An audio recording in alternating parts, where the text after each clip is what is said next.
Hi, Don Kennedy with ProMaster Home Repair and Handyman of Cincinnati again. In today's video, I'm going to teach you how to take care of your own bathroom caulking. Reason why we've had several of our viewers request we do a video on this topic, so by the end of the video, even if you decide this isn't a do-it-yourself project, you'll be better informed on the appropriate materials and techniques used for bathroom caulking.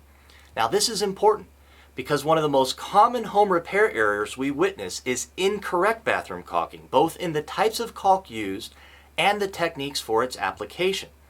First, let's discuss the type of caulk to be used in showers, sinks, bathtubs, and other wet areas in the bathroom. While there are exceptions to every rule, in general you should always use a silicone-based caulk. Silicone-based caulk is far more flexible, mold-resistant, and durable in wet environments than your traditional vinyl or latex-based caulks. I can't tell you the number of water-related problems in bathrooms and showers simply caused by folks using the wrong type of caulk.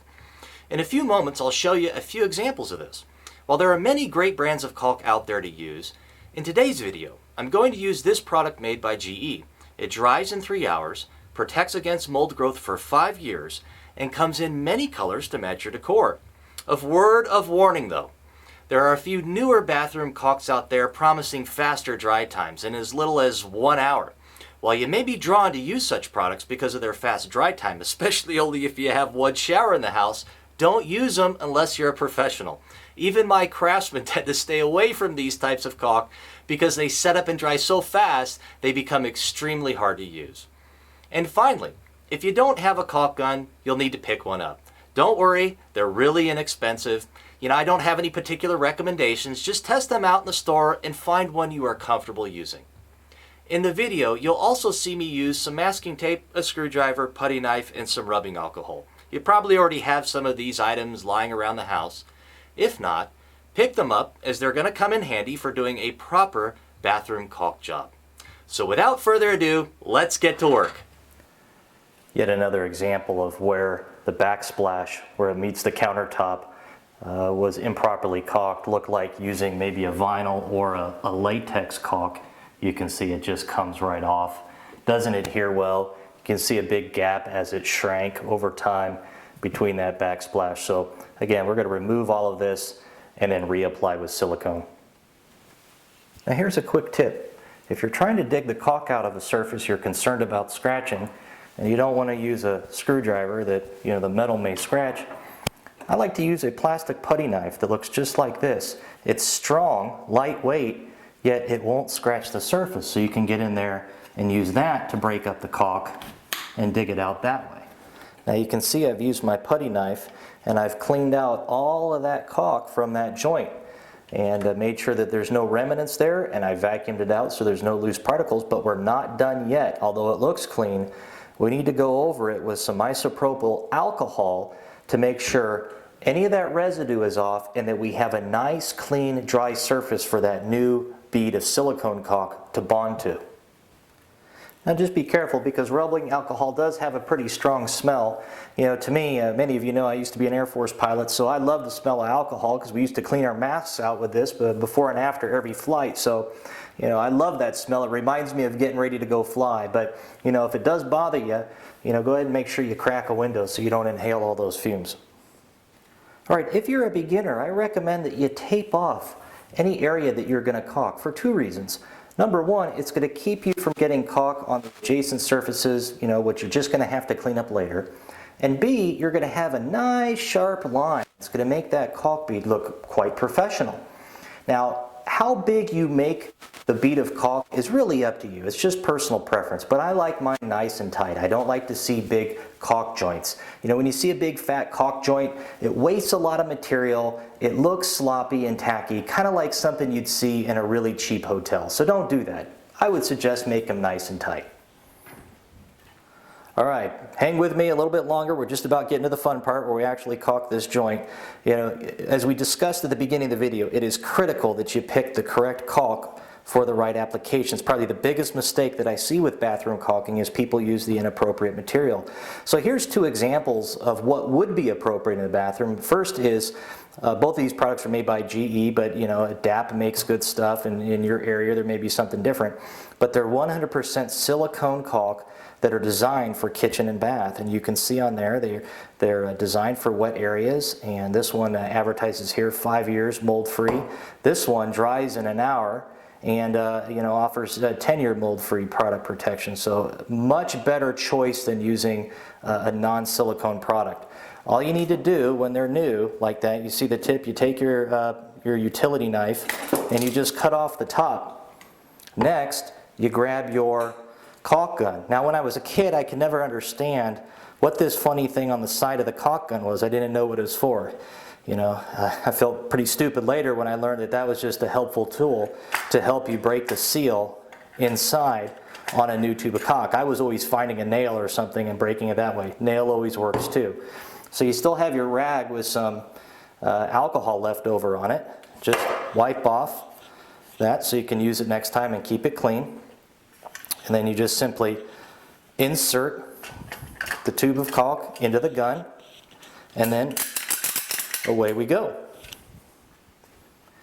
Now a lot of people might think that the correct way to caulk is, you know, to start away from your body and come back. And certainly there's a time and a place for that. But when you have such a big gap like this, actually, I'll show you a little tip here. It's actually better to kind of go backwards. And what will happen is as you're squeezing the caulk out, you'll actually shove or push that bead of caulk further into that seam. So we need to kind of get the flow of caulk started. So you can see you got to be careful there and not squeeze too hard, otherwise it comes, you know, squirting out. So always keep your rag handy. Take any of that excess off, and we'll just start at the back and work our way up.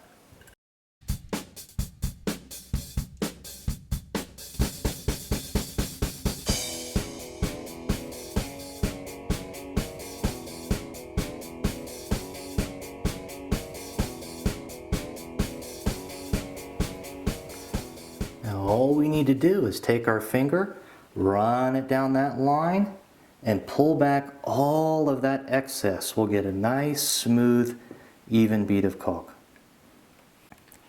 Now here's the fun part. As soon as you're done with that, don't wait for the caulk to dry. Go ahead and peel the tape off, and if you'll notice how I'm pulling the tape flat and at a 45-degree angle from the joint, that's going to give you a nice, sharp line. So there you go. We got a nice, sharp, tight bead of caulk. This procedure would apply to a tub, a shower, a sink, just about anything you could think of in the bathroom that you would need to caulk.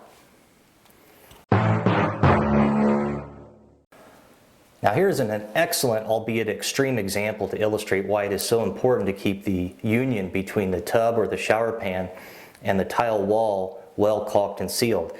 Here you can see that if the tub fills up with water or somebody steps into it, you can hear it creak as I press it down to simulate weight being applied. It forms a gap between that grout line and the tub. That's going to A, break up that grout line over time, and that's why you see little pieces of grout falling out. And B, that's going to allow water to get behind it, rot it out, cause mildew and all sorts of other water damage problems. Now what I found here is interesting as well. We're now on the edge of the tub where you would be seated when you got out of the tub. And you can see it appears that it was again caulked with the incorrect material. Probably again in a latex caulk that would have been more appropriate for wood trim or windows or something like that. And you can see again as that tub were to fill up with water, just the slightest amount of pressure with even my thumb, you can watch it pull away. And then if I just barely touch it with a screwdriver, you can see it cracks and it pulls right away from that grout line. So you can see this is allowing all sorts of water to get inside where we certainly don't want water. So we're going to have to pull all of this out and properly caulk that so that it's flexible and it creates a seal between the tub and the tile. Now we're going to use the tub using the same techniques I've already showed you. You see I've gotten all the seams cleaned out, alcoholed off, taped, and ready to go.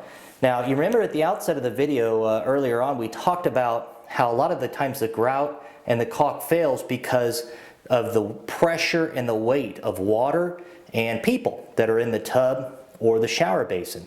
So to simulate that weight, before you caulk any of those seams, either put some weight in it, or if you've got a tub, one of the easiest ways to get weight is fill it up with water.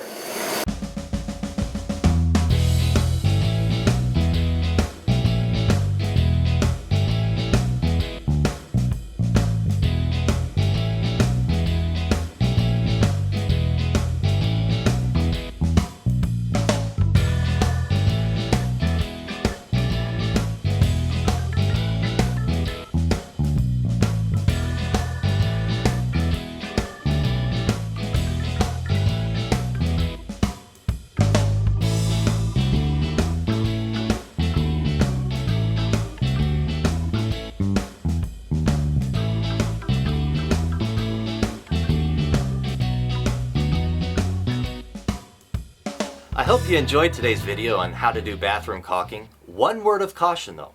When I showed you the technique of filling up the bathtub with water to weight it down before caulking, please be extremely mindful of small children in the area. Don't leave a full tub unattended if you choose to use this method to weight down the tub. Now, if you're in the Cincinnati area but not inclined to perform your own bathroom caulking, give us a call at 513-724-0539 to invite one of our craftsmen out to your home. For additional home repair and improvement information, don't forget to read our blog at mastermylist.com. And as always, we'd love to be your friend on Facebook. Keyword, ProMaster Craftsman. Happy remodeling!